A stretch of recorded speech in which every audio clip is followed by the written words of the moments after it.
오늘은 이 말씀을 가지고 하나님의 말씀인 성경이라는 말씀으로 은혜 나눌까 합니다. 많은 은혜의 시간 되시길 축복합니다. 제가 이렇게 말씀을 나누는 이유는 사실은 제 삶의 후회 때문입니다. 지지난 시간에는 우리가 하나님은 누구신지 함께 나누었고, 지난 시간에는 예수님이 누구신지에 대해서 나누었습니다. 그리고 오늘은 성경에 대해서 말씀을 나눈다고 말씀을 드렸습니다. 그 이유가 있는데, 저는 어렸을 때부터 교회를 열심히 다녔습니다. 그런데 하나님에 대해서, 예수님에 대해서, 그리고 성경에 대해서는 잘 몰랐죠. 그래서 어렸을 때 교회를 다녔음에도 불구하고 전도사님께서 기도해 주셨던 것처럼 제 믿음도 부족해서 조그만 일에도 쉽게 흔들리고, 그리고 상황과 환경에 따라서 마치 갈대처럼 흔들리는 저를 보게 되었습니다. 그 이유가 있는데 말씀에 대한 확실한 뿌리가 없었기 때문입니다. 그러나 지금의 저는 하나님의 말씀인 성경만이 이 세상을 살아가는 유일한 진리고 희망의 말씀이라는 걸 확실히 믿는 믿음이 있습니다.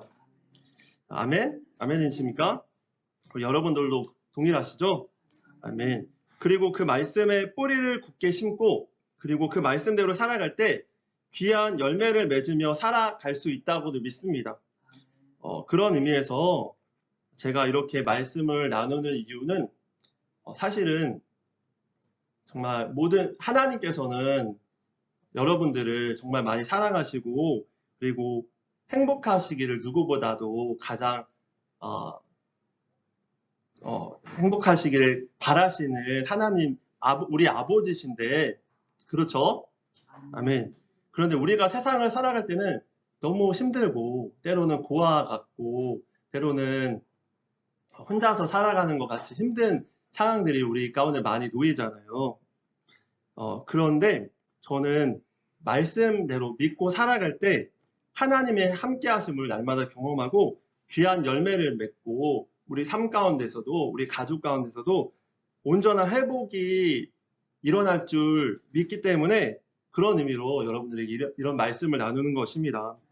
그런 의미로 우리가 말씀을 우리가 듣고, 또한 그 말씀대로 믿고 행함으로 정말 믿음이 굳게 세워져서 날마다 하나님의 은혜가 충만하여 하나님의 삶의 회복의 역사가 우리 삶과 우리 가족 가운데 일어나게 되시기를 축복합니다. 그런 의미에서 믿음의 뿌리는 말씀입니다. 로마서 10장 17절 말씀에서는 이렇게 말씀하고 있는데, 다 아시는 말씀이지만 큰 소리를 합독하실까요? 시작. 그러므로 믿음은 들음에서 나며 들음은 그리스도의 말씀으로 말미암습니다. 아멘. 네. 우리가 그런 의미로 말씀을 굳게 듣고 믿는 것이 중요하죠. 그리고 히브리서 11장 6절 말씀에는 또 이렇게 말씀하고 있는데, 다 같이 큰 소리로 합독하시겠습니다. 시작. 믿음이 없이는 하나님을 기쁘시게 하지 못하나니 하나님께 나아가는 자는 반드시 그가 계신 것과 또한 그가 자기를 찾는 자들에게 상 주시는 이심을 믿어야 할지라. 아멘. 아멘이십니다. 히브리서 11장 말씀을 보시면 믿음장이라고도 해서 많은 믿음의 선진들이 나옵니다. 특별히 아브라함이 나오고, 그리고 많은 믿음의 조상들이 나오는데, 특별히 이분들이 축복받았던 이유는 하나님을 온전히 믿었기 때문입니다.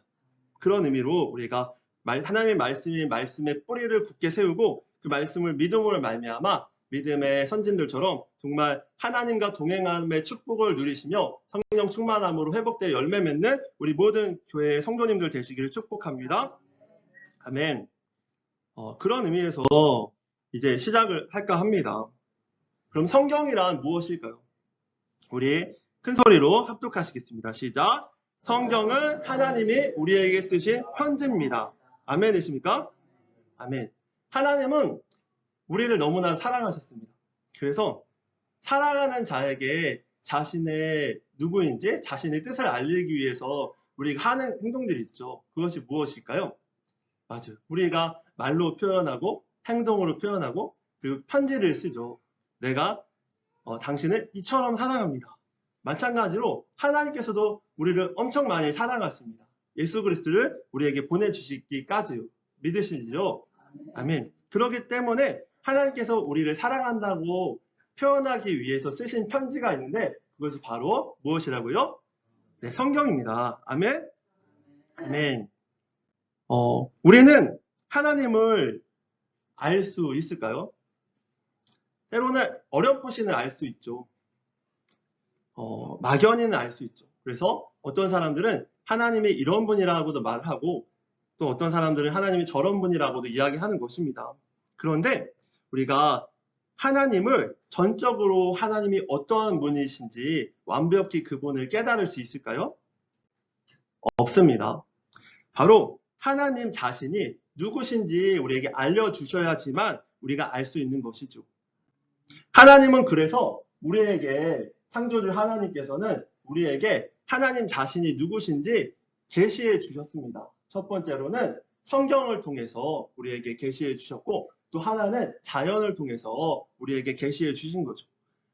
우주 만물 그리고 모든 아름다운 동식물 인간들과 아름다운 모든 것들을 보여주시면서 내가 이처럼 너를 사랑한다. 내가 너를 창조한 창조주다. 라고 모든 사람들에게 알려주신 것입니다. 그리고 또 한 가지 하나님께서는 그럼에도 불구하고 하나님을 찾고 찾는 자들이 하나님을 알게 하시려고 한 가지 우리에게 계시해 주신 것이 있는데 그것이 바로 성경입니다.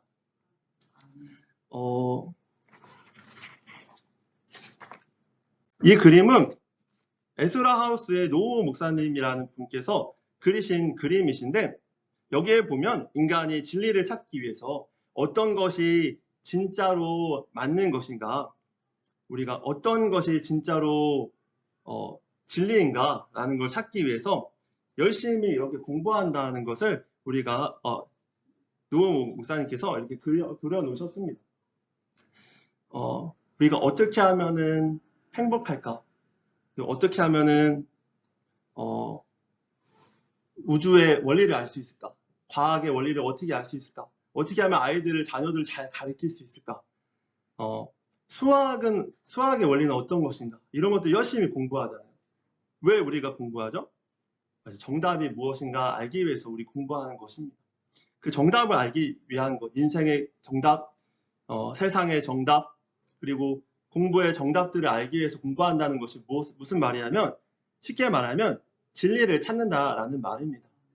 그 진리를 찾는다는 말은 결론적으로는 진리 대신 하나님을 알 때만이 비로소 우리가 정답을 찾을 수 있는 것이죠. 왜냐하면 하나님만이 진리이시기 때문입니다.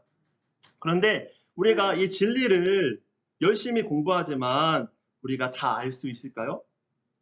우리가 박사학위를 따신 그 교수님들을 봅니다. 그런데 어떤 분들은 그런 얘기를 하더라고요. 박사학위를 딴 어떤 교수님한테 물어보니까 어떻게 박사학위를 따셨냐고 하시니까 나는 코끼리의 발톱만 연구해서 박사학위를 땄노라 하신 이야기를 들었던 적이 있는 것 같습니다. 무슨 말이냐면 정말 열심히 연구하시고 정말 진리를 탐구하시지만 그래서 박사학위를 따시고 교수님이 되셨지만 사실은 그 교수님조차도 대단히 공부를 많이 하신 교수님조차도 코끼리 전체를 다 알 수 있는 것이 아니라 코끼리의 발톱 정도의 그 쓰임과 생김새와 그걸 통해서 어떻게 연구하여서 이게 어떻게 사회에 이바지할 수 있는지 그 코끼리의 발톱 정도만 알 수 있는 것이죠. 하물며 우리가 진리 대신 하나님을 어떻게 알 수 있겠습니까? 이처럼 우리에게는 열심히 공부하지만 하나님을 알아가는데 한계가 있다는 것입니다. 지금 우리의 세대는 과학을 신봉하지만 사실은 과학으로도 알 수 없는 영역이 존재한다라는 것이죠. 그런 의미에서 진리 대신 하나님께서는 우리가 하나님의 뜻을 알고자 또 하나님의 법칙을 알고자 하나님이 누구신지 알고자 우리에게 알려주시고자 우리에게 하나님을 계시하셨는데 그 하나님의 계시가 바로 성경이라는 것입니다. 하나님께서는 우리에게 자신을 알려주시기 위해 편지를 쓰셨는데 그것이 바로 하나님의 말씀이신 성경이라는 것입니다. 그런 의미에서 제가 예수전도단 때 그 예수전도단의 주제이자 모토였던 그 메시지를 말씀드릴까 합니다. 저는 대학교 때 선교 동아리인 예수전도단 YWM이라고 하는데 예수전도단에서 3년 반 정도를 생활하였던 적이 있습니다. 그때 동아리방에 쓰여있던 문구가 있었는데 그 문구가 너무 멋있더라고요. 그래서 내 인생의 모토로 삼아 보고 싶다라는 생각을 하였는데 그 모토가 뭐냐면 그거였습니다. 한번 따라해 볼까요? 글을 알고 글을 알리자. 영어로 보면은 이런 말씀입니다. To know God, to make him known 이렇게 멋있게 쓰여 있는 겁니다. 그래서 저는 그게 성경에 쓰여 있는 건지 알았어요. 근데 사실은 그건 성경에 쓰여 있는 건 아니고 성경의 말씀을 가지고 한 줄로 요약한 말씀이더라고요. 그 말씀이 마태복음 28장 19절 20절 말씀에 있는데 우리 큰소리 합독하시겠습니다. 시작! 그러므로 너희는 가서 모든 민족을 제자로 삼아 아버지와 아들과 성령의 이름으로 세례를 베풀고 내가 너희에게 분부한 모든 것을 가르쳐 지키게 하라. 볼지어다 내가 세상 끝날까지 너희와 항상 함께 있으리라 하시니라. 아멘. 아멘. 하나님께서 우리를 엄청 많이 사랑하십니다. 믿으시죠? 아멘. 그렇기 때문에 하나님은 자신이 누구인지, 자신이 얼마나 우리를 사랑하시는지 우리에게 알기 원하셨습니다. 그리고 우리가 그 하나님을 받은 사랑, 그리고 하나님이 누구신지 알았다면 많은 사람들이 우리를 통해 하나님의 사랑을 깨달아 알길 원하셨죠. 그래서 마태복음 28장 19절 20절 말씀에 예수님께서 하늘로 승천하시기 전 마지막 유언과 같은 말씀으로 제자들에게 이렇게 분부하셨던 것입니다.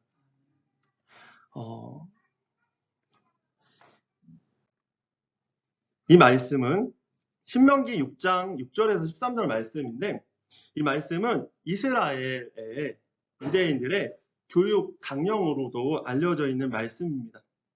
우리 큰 소리 함께 외쳐볼까요? 시작! 오늘 내가 내게 명하는 이 말씀을 너는 마음에 새기고 내 자녀에게 부지런히 가르치며 집에 앉았을 때에든지 길을 갈 때에든지 누워있을 때든지 일어날 때에든지 이 말씀을 강론할 것이며 너는 또 그것을 내 손에 내어 기호를 삼으며 내 미간에 붙여 표로 삼고 또 내 문설주와 바깥문에 기록할지니라. 내 하나님 여호와께서 내 조상 아브라함과 이삭과 야곱을 향하여 내게 주리라 명세하신 땅으로 너를 들어가게 하시고 내가 건축하지 아니한 크고 아름다운 성읍을 얻게 하시며 내가 채우지 아니한 아름다운 물건을 가득한 집을 얻게 하시며 내가 파지 아니한 우물을 차지하게 하시며 내가 심지 아니한 포도원과 감람나무를 차지하게 하사 내게 배불리 먹게 하실 때에 너는 조심하여 너를 애굽 땅 종되었던 집에서 인도하여 내신 여호와를 잊지 말고 내 하나님 여호와를 경외하며 그를 섬기며 그의 이름으로 맹세할 것이니라. 아멘. 이것이 이스라엘 백성들의 교육 강령으로 알려져 있습니다. 무슨 말이냐면 바로 하나님을 경외하는 것이 지식의 근본이라고 말씀하셨던 것입니다. 우리 제가 읽어드리겠습니다. 다 같이 큰 소리로 외쳐보겠습니다. 시작! 여호와를 경외하는 것이 지식의 근본이거늘 미련한 자는 지혜와 훈계를 멸시하느니라. 아멘. 아멘. 여러분 이렇게 여호와를 경외하며 말씀대로 사는 것이 가장 지혜로운 삶입니다. 그럼 어떻게 성경이 하나님의 말씀일 수 있을까요? 성경의 내용을 보면 크게 4가지로 쓰여 있습니다. 우리 큰 소리를 외쳐볼까요? 시작! 첫째는 하나님이 하신 말씀, 두 번은 예수님이 하신 말씀, 세 번째는 하나님이 하신 말씀에 대한 해설, 네 번째는 예수님이 하신 말씀에 대한 해설로 담겨 있습니다. 그리고 성경의 구조는 이렇게 되어 있습니다. 큰 소리로 외쳐볼까요? 시작! 저자는 약 40여 명, 구조는 66권의 책을 모아놓은 책, 하나님의 영광을 받아 기록한 책이라고 되어 있는 것입니다. 그런데 어떻게 하나님의 성경 내용이 하나님 말씀만 담겨 있는 것이 아니고 하나님이 하신 말씀, 예수님이 하신 말씀, 하나님이 하신 말씀에 대한 해설, 예수님이 하신 말씀에 대한 해설이 담겨 있는데 어떻게 이것이 하나님의 말씀입니까? 라고 이야기하는 사람도 있을 것입니다. 또 성경 구조는 성경은 인간 저자인 약 40여 명이 기록하였고 그리고 그들이 기록한 66권의 책을 모아놓은 책인데 이것이 어떻게 하나님의 말씀입니까? 라고 하는 사람들도 있을 것입니다. 그런데 여러분에게 그 말씀을 드리고 싶은 것은 바로 이 말씀은 하나님이 하신 말씀, 예수님의 말씀, 하나님이신 예수님의 말씀, 그리고 하나님과 예수님에 대한 해설을 통해 우리에게 하나님이 누구신지, 그리고 하나님이 우리에게 하시고자 하시는 말씀이 무엇인지를 이야기하고 있기 때문에 바로 성경은 하나님의 말씀이 맞는 것이죠. 아멘이시죠. 그리고 성경을 기록한 약 40여 명의 저자들도 여기 아래에 있는데 큰 소리를 다시 한번 외쳐볼까요? 시작! 하나님의 영감을 받아 기록. 맞습니다. 약 40여 명의 저자들도 하나님의 영감을 받아 기록했기 때문에 성경이 하나님의 말씀인 것입니다. 우리 히브리서 1장 1절에서 2절 말씀 함께 합독하시겠습니다. 시작! 옛적의 선지자들을 통하여 여러 부분과 여러 모양으로 우리 조상들에게 말씀하신 하나님이 이 모든 날 마지막에는 아들을 통하여 우리에게 말씀하셨으니 이 아들을 만유의 상속사로 세우시고 또 그로 말미암아 모든 세계를 지으셨느니라. 아멘. 이 말씀처럼 구약 성경은 옛적의 선지자들을 통하여 하나님께서 말씀하신 말씀을 기록하셨고 신약 성경은 아들 예수님이 하신 말씀을 제자들과 사도 바울을 통해서 기록하였기 때문에 이것이 바로 성경이 하나님의 말씀인 것입니다. 성경의 저자들은 다음과 같습니다. 우리 큰 소리 읽어볼게요. 시작! 구약 성경, 모세, 여호수아, 사무엘, 다윗, 솔로몬, 예레미야, 이사야 등. 두 번째 신약 성경, 예수님의 제자들, 사도 바울.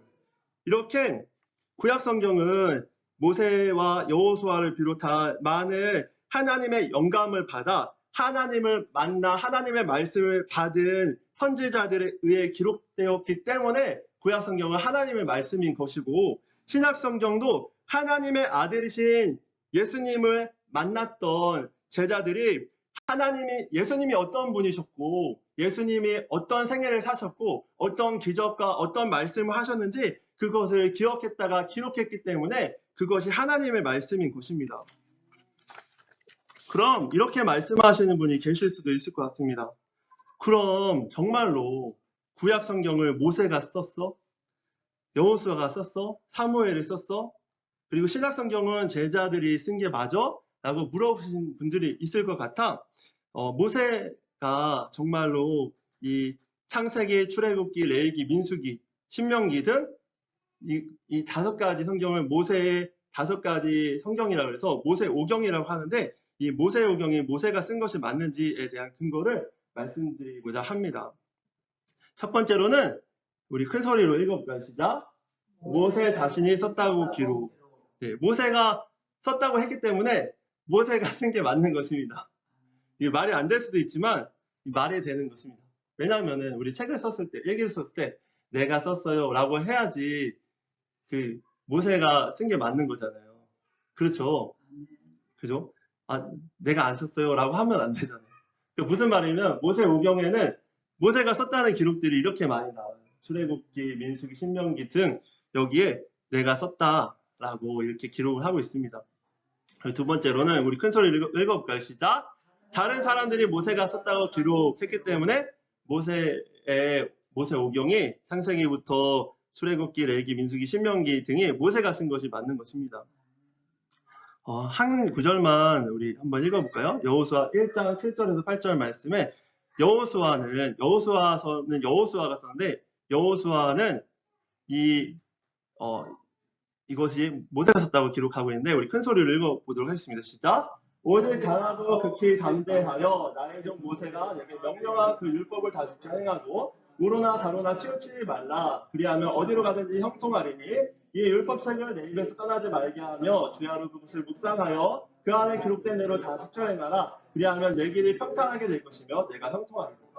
이 말씀은 하나님께서 여호수아가 처음엔 모세에게서 그 지도권을 인정받고 모세의 후계자가 됐을 때 걱정하고 근심하는 여호수아에게 하나님께서 하나님의 영감으로 여호수아에게 말씀하신 구절입니다. 그때 하나님께서는 이렇게 말씀하십니다. 우리 큰 소리로 그 노란색 글씨를 다시 한번 읽어볼게요. 시작! 나의 종 모세가 내게 명령한 그 율법을 다 지켜 행하라. 아멘이시죠? 무슨 말씀이냐면 이 율법은 하나님께서 모세를 통해서 기록한 율법이다라고 기록되어 있는 것입니다. 그런 의미에서 모세오경의 저자는 하나님의 영감을 받아 하나님의 말씀을 기록한 모세가 맞는 것입니다. 그뿐 아니라 모세오경은 당시 구약시대의 사람들에게 벌써부터 성경이 성경으로 공인된 것을 정경이라고 하거든요. 정경화되었다라고 말하는데 정경화되기 전부터 성경으로 공인되기 전부터 이미 당시 구약 시대 사람들에게는 모세오경이 하나님의 말씀인 성경으로 그 권위를 인정받고 있었습니다. 그리고 예수님 당시의 신학시대의 사람들에게도 이미 구약 39권, 우리가 읽는 구약의 39권이 당시 성경으로서 권위를 인정받고 있었죠. 구약 성경은 크게 율법서인 토라, 이걸 모세오경이라고 합니다. 그리고 예언서인 느비임, 그리고 성문서인 케투빔 이렇게 세 가지로 나눠지는데 이 모세오경인 율법서는 모세를 통해 모세가 기록한 그 순간부터 이미 이스라엘 백성들에게는 거룩한 책이요 성경, 하나님의 말씀으로 인정받았습니다. 그 이유가 무엇이냐면 여러분들 다 아시겠지만 성경 말씀에 모세는 하나님과 유일하게 독대한 사람으로 나옵니다. 믿으시죠? 아멘이시죠? 그 성경에 보면은 하나님께서 떨기 나무 가운데에서 이렇게 모세를 만나십니다. 그리고 모세에게 너는 이집트 땅으로 가라. 그래서 이들을 구원해 내라 라고 말씀하시죠. 그리고 두려워 떨고 있는 모세에게 명령하셨고 그 명령에 순종한 모세를 통해 이틀 10가지 재앙을 내리십니다.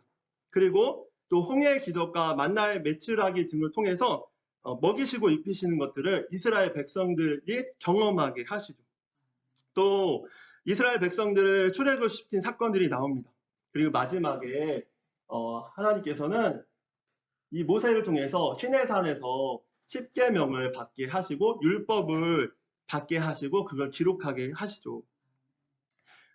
만약에 이것이 사실이라면 이것을 경험한 이스라엘 백성들은 그리고 그가 쓴 기록, 그리고 하나님의 말씀을 받아 기록한 이 기록들이 정말 하나님의 성경으로 인정되지 않을 수가 없는 것입니다. 믿으시죠? 아멘. 바로 이러한 일을 직접 본 이스라엘 백성들은 모세가 쓴 모세오경, 율법서를 당연히 성경으로 인정할 수밖에 없었던 것입니다. 그런데 성경을 인정하지 않는 분들은 모세오경을 모세가 썼다는 것을 인정하지 그럼에도 않는 것입니다. 그래서 앞서 말씀드렸듯이 모세 이후의 기록이었던 여호수아서, 사사기서, 열왕기 상하, 역대기 하 등에서도 모세오경을 모세가 기록했다라고 인정하고 있다라는 것을 말씀드린 것입니다. 이 말씀은 무슨 말씀이냐면 이 그림은 성경 파노라마라는 책에 우리 기독교에서는 제일 큰 출판사로 알려진 규장 출판사에서 나온 성경 파노라마라는 책에 있는 내용이기도 한데 모세오경은 이렇게 BC 1446년에서 1406년경에 모세에 의해서 쓰여졌다고 추정되고 있고 또 여호수아서는 BC 1406년에서 1300년경에 쓰여진 것으로 여호수아에 의해서 쓰여진 것으로 추정되어지고 있습니다. 그리고 여호수아 다음에 기록한 사사기서는 BC 1050년에서 1000년경에 사무엘 선지자에 의해서 쓰여진 것으로 추정되는데 이 말은 무슨 말이냐면 여호수아가 이 창세기부터 신명기까지 이 모세오경을 모세가 기록했다라고 하는 것은 바로 모세의 후계자였던 여호수아도 그리고 그 이후에 쓰여진 사사기에서도 모세오경을 기록했다라고 말하고 있으니 이것이 모세오경의 저자가 모세라는 것을 알 수 있는 것이죠. 교회 공동체에서는 이렇게 계속 하나님의 말씀이 전승되어 옵니다. 그리고 그 전승되어 온 전승들이 계속 그 교회 공동체, 이스라엘 공동체, 교회 공동체 내에서 계속 그게 하나님의 말씀으로 권위를 인정되고 왔었다라는 것입니다. 이 마리아 말로 그것이 바로 하나님의 성경 그리고 모세를 통해서 기록했다라는 것을 반증하는 것이죠. 또한 모세는 이집트에 출생하였습니다. 그리고 바로의 궁전에서 자란 왕자의 신분이기도 합니다. 그래서 사도행전 7장 22절 말씀에서는 이렇게 말씀하고 있는데 큰 소리로 합독하시겠습니다. 시작! 모세가 애굽 사람의 모든 지혜를 배워 그의 말과 하는 일들이 능하더라. 이렇게 기록되고 있는데 그런데 모세오경에는 이런 정황적인 증거들도 있는데 이집트의 관습과 글과 법과 종교를 자세히 왕자의 신분이 아니라면 기록하기 힘든 기록들이 담겨 있는 것입니다. 그래서 고고학적으로 볼 때 이 성경 모세오경을 역사적인 사실성이 있다라고 인정하고 있는 것입니다. 세상 사람들도 사실이다라고 말을 하진 않지만 사실성이 있다라고 인정하고 있는 것입니다. 또 다섯 번째로는 여호수아서에서 모세오경을 무려 모세오경의 그 창세기부터 신명기까지 모세오경의 그 기록들을 무려 356회나 걸쳐서 인용하고 있는데 이것은 모세의 후계자가 여호수아로서 여호수아는 모세의 정권을 계승한 후계자임을 우리가 잘 알고 있습니다. 그런 의미에서 여호수아서에서 모세오경의 356회나 인용되었다라는 말은 모세오경이 모세에 의해서 기록되었다라는 반증인 것이죠. 구약 성경은 이러한 정경화 과정을 거칩니다. 곧 구약 성경이 성경으로 공인된 과정을 거칩니다. 이것은 오베도 제 장로교회 유튜브 채널을 참고하였는데 여기 보시면 구약 성경은 이렇게 모세오경 율법서는 BC 400년경에 예언서는 BC 300에서 200년경, 성문서는 BC 160에서 105년경의 성경으로 인정이 되었고 BC 300년경에는 70인역이라고 해서 이 성경이 히브리어인 성경이 그리스어로 번역되어서 완성되어집니다. 그리고 AD 90년에는 유대인 랍비들의 모임이 얌니아 공의회에서 최종으로 구약 성경 39권이 구약 성경으로 공인되어지죠. 그런데 이 말씀은 어떻게 보면은 우리가 느낄 때 그럼 구약 성경은 사람이 이렇게 편집하여서 그 66권, 39권을 편집하여서 구약 성경으로 만든 것 아니냐라고 반문하는 사람들도 있습니다.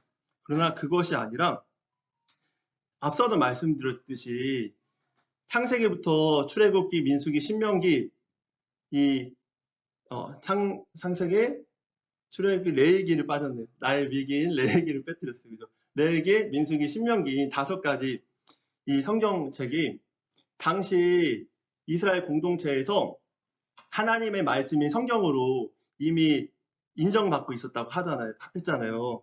그죠? 그리고 여호수아는 여호수아가 썼고 사사기서는 사무엘이 썼고 이렇게 공인되어 있었다고 하잖아요. 그 말은 뭐냐면 이미 그 성경의 문서들이 각각의 문서들이 당시 기독교 공동체, 유대인 공동체에서는 성경적 권위를 하나님의 말씀으로 인정을 받고 있었는데 그런 의미에서 성경의 저자에 대한 신뢰성을 우리가 인정할 수 있는 것입니다. 그런데 그것들이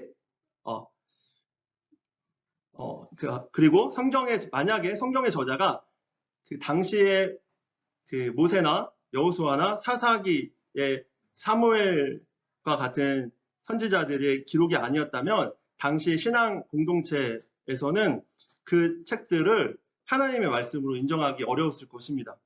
아멘이시죠? 네. 무슨 말인지 아시겠죠? 아멘. 네. 그런데 이게 정경화된 과정은 뭐냐면 이미 하나님의 말씀인 성경들로 그때 당시에 그 유대인 공동체 그리고 초대교회 공동체에서 이미 하나님의 말씀이 성경으로 인정하고 있었던 그 책들을 공인시킨 이야기인 겁니다. 공인. 이게 하나님의 성경 말씀입니다. 이렇게 회의를 통해 공인했다라는 말씀인 것이죠. 이처럼 성경을 성경으로 공인한 과정은 사실은 이렇습니다. 우리 큰 소리 읽어볼게요. 시작. 성경은 사람들에 의해 편집되어진 책이 아닌 것입니다. 아멘이시죠. 그리고 두 번째 시작. 이미 교회에서 하나님의 말씀으로 인정받고 있었다라는 것입니다. 그리고 그 인정받았던 그 하나님의 말씀들을 공식적으로 인정한 것이 바로 성경으로 공인한 역사였다라는 것입니다.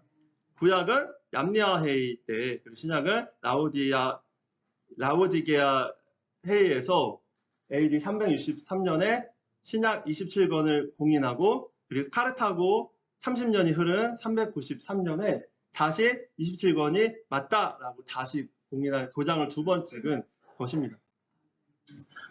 이미 교회에서 이렇게 성경을 하나님의 말씀으로 인정받고 있었습니다.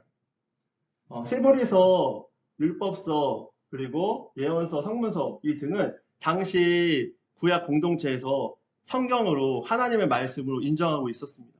그리고 이 구약 성경의 39권의 책 또한 신약 공동체에서 초대교회 공동체에서 이미 구약 성경 자체를 하나님의 말씀으로 인정하고 있었죠. 공인하지만 않았을 뿐입니다. 그리고 이 신약 성경 또한 당시 신약 성경은 하나님의 말씀, 예수님의 말씀이 담겨있는, 예수님의 생애가 담겨있는 마태, 마가, 누가, 요한이 쓴 하나님의 복음서인 사복음서가 있고, 그리고 사도행전, 그리고 바울서신, 일반서신, 요한계시록 이렇게 네 가지로 구분되어서 기록되어 있는데 이 책들 또한 사실은 이미 당시 초대교회 때 그 성경을 쓰자마자 이미 교회 공동체 내에서 이것이 신약성경의 하나님의 말씀, 예수님의 말씀이라고 인정하고 있었다라는 것입니다. 그 권위를 인정하고 있었다라는 것입니다. 당시 이러한 교회에서 성경으로 그리고 하나님의 말씀의 권위로 인정되고 있었던 문서들을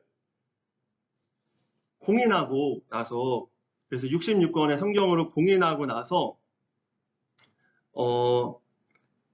나중에 확인해 보니 이런 규칙들이 생겼던 것입니다. 네 번째 우리 큰 소리 읽어볼까요? 시작. 이후 성경에 정경화된 원리를 정리함. 그러니까 어떤 사람들은 성경에 정경화된 원리를 이야기하면서 성경 정경화 원칙이라고 하는데 그러면 이것이 사람들에 의해서 편집된 책이 아니냐라고 말을 하는 사람들이 있는데 그것이 아니라 이미 교회 내에서 하나님의 말씀으로 인정받고 있었던 그 책들이 공인하고 나서 보니까 이러한 원칙들이 있구나라고 정리한 것이 정경화 원칙인데 그것이 이것입니다. 제가 말씀드리겠습니다. 당시 교회 공동체에서 하나님의 말씀으로 인정받고 있었던 책 이었다. 그리고 성경의 저자들이 모세고 그리고 여호수아와 같이 하나님의 말씀을 가진 선지자들이나 그리고 예수님의 제자들 사도들이 기록한 책이었다. 세 번째로는 하나님의 말씀의 교리 사도신경 우리 신앙 고백서이기도 한 사도신경과 그리고 사랑 예수님의 사랑과 하나님의 사랑을 담긴 그 주제들이 일치하고 있었다라는 그 세 가지 교회 내에서 인정받고 있었다. 그리고 저자들이 선지자들과 예수님의 제자들이었다. 그리고 이 교리들이 정말 사도신경처럼 너무 한 저자, 하나님 한 저자가 쓰신 것 같은 너무나 주제가 통일성이 있었다라고 이야기했던 것입니다. 여러분, 우리 큰 소리를 외쳐보겠습니다. 시작. 성경은 하나님의 영감을 받은 사람들에 의해 기록된 하나님의 말씀입니다. 아멘이시죠? 예수님 또한 구약 성경을 하나님의 말씀으로 하시고 계셨습니다. 당시에. 그리고 저자들도 그 구약의 저자들과 신약의 저자들도 자신이 하나님 이 말씀을 기록한 것이 하나님의 영감을 받아 기록했다라고 기록하고 있습니다. 우리 큰 소리로 하얀색 글씨를 큰 소리로 외쳐볼까요? 시작! 여호와께서 모세에게 이르시되 하나님의 말씀이 내게 임하여 이르시기를 이러한 구절들이 구약에 무려 2600번이나 나와 있습니다. 그리고 신약성경 디모데후서 3장 16절 말씀에서 분명히 이렇게 말씀하고 있는데 우리 큰 소리로 외쳐보시겠습니다. 시작! 모든 성경은 하나님의 감동으로 된 것으로 교훈과 책망과 바르게 함과 의로 교육하기에 유익하니 라고 분명히 모든 성경은 하나님의 감동으로 기록되었다라고 기록되어 있는 것이죠.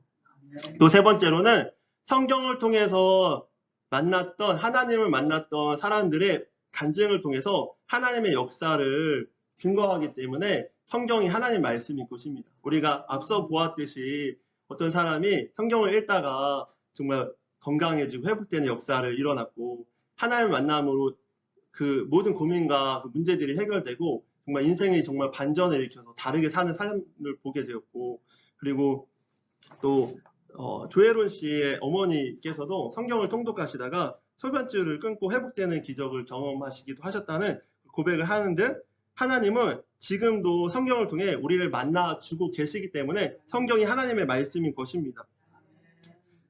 이 조혜련 씨 간증은 10분짜리인데 시간이 없어서 교회 카페에 올려드리겠습니다. 그래서 한번 보시면 좋을 것 같습니다. 그리고 또한 수많은 성경의 예언들이 성취되었기 때문에 성경이 하나님 말씀일 수 있는 것입니다. 왜냐하면 수백 년도 아니고 수십 년도 아니고 수천 년의 역사의 예언들이 이루시는 분은 오직 하나님 한 분이시기 때문입니다. 하나님 이처럼 우리가 요셉을 보았지만 어린 친구들과 이스라엘의 역사 그리고 예수님의 오심 등 여러한 예언들이 성경의 예언들이 성취되었기 때문에 성경이 하나님 말씀인 것이죠. 그리고 마지막으로 우리 큰 소리 외쳐볼까요? 시작! 성경 66권이 하나님의 통일된 주제였기 때문에 하나님의 말씀인 것입니다. 앞서 말씀드렸던 것처럼 신약, 구약은 성경 66권은 서로 다른 배경에서 서로 다른 상황에서 약 40여 명의 저자들이 무려 1600년 이상이 되는 오랜 세월을 걸쳐서 각각 쓴 책입니다. 그리고 이것이 공인된 것은 인간의 편집이 아니라 그 당시에 교회 공동체 내에서 성경으로 이미 인정받고 있었던 것을 공인화한 것 뿐인데 그럼에도 불구하고 이 각각의 책들 그리고 모든 저자들 오랜 세월을 걸쳐 쓴 이 책이 마치 한 사람이 쓴 것처럼 그 내용이 연속적이고 인류의 구원과 하나님의 사랑과 오실 예수님에 대한 예언과 오신 예수님에 대한 이야기를 통일된 주제를 갖고 기록되어 있기 때문에 이것이 정말 너무 놀랍게 그 저자가 하나님 한 분이셨다라는 것을 알 수 있는 것입니다. 여러분, 성경은 이처럼 우리에게 하나님 자신이 누구신지 그리고 하나님께서 우리에 대한 뜻이 어떠하신지에 대해서 이야기를 하고 계시하신 우리를 향하신 하나님의 편지입니다. 그런 의미에서 이 성경이 정말 우리에게 소중히 여겨지지 않는다면 정말 얼마나 안타까운 일입니까? 나를 사랑하는 누군가가 나에게 편지를 썼는데 그 편지를 읽지 않고 그냥 평생을 봉인되어진 상태로 남겨둔다면 그것이 얼마나 불행하고 좀 불행한 일이 아니겠습니까? 여러분, 하나님께서는 이렇게 지금도 성경 말씀을 통해 또한 우리의 기도를 통해서 우리를 계속적으로 만나주고 계시고 만나주고 싶어 하시는 분이십니다. 성경과 기도를 통해서 하나님을 온전히 만날 때 우리의 삶도 우리의 가족의 모든 문제도 완전히 회복되는 역사가 일어날 줄 믿습니다. 이처럼 성경은 엄청난 책입니다. 여러분, 그런 의미에서 이처럼 성경을 소중히 여기고 정말 우리가 날마다 이 성경을 묵상하고 읽음으로 정말 우리 매일의 영적인 밥 그리고 영적인 양식으로 여겨서 우리가 영적으로 빈곤해하고 정말 고통 가운데 정말 힘들게 고아처럼 사는 것이 아니라 정말 날마다 성경을 읽고 기도함으로 성령 충만하여서 하나님 안에서 행복하고 하나님께서 우리를 향하신 하나님의 뜻대로 평안한 삶을 누리면서 모든 사람들에게 그 사랑을 나누고 그 행복을 나누며 전하는 우리 모두가 되시기를 축복합니다. 여러분, 하나님과 날마다 대화하고 싶으시면 매일 성경을 보십시오. 성경은 우리에게 하나님의 뜻을 계시한 하나님의 편지입니다. 우리 마지막 말씀을 외치고 마치도록 하겠습니다. 다 같이 함께 외치도록 하겠습니다. 모든 성경은 하나님의 감동으로 된 것으로 교훈과 책망과 바르게 함과 의로 교육하기에 유익하니 이는 하나님의 사람으로 온전하게 하며 모든 선한 일을 행할 능력을 갖추시게 하려 함이니라. 아멘.